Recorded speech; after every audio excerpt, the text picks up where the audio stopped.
Labas vakaras. Gruodžio 5-oji trečiadienis.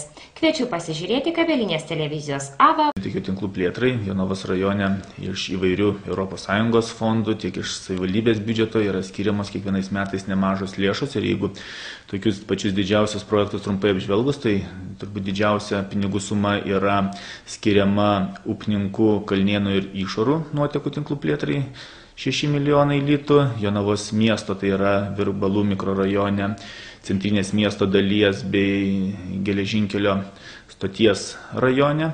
Jau įvykdytas projektas, buvo skirta 3 milijonai litų, Ruklos nuotekų valyklos rekonstrukcijai 5 milijonai litų, taip pat po kelius šimtus tūkstančių litų šiais metais ir ankstesniais dar metais buvo skiriama kaimiškųjų seniūnijų nuotekų tinklų plėtrai, tokiems kaip Čičinų vietoviai, Žeimiuose, Liepiuose, Šiluose, Panoteriuose.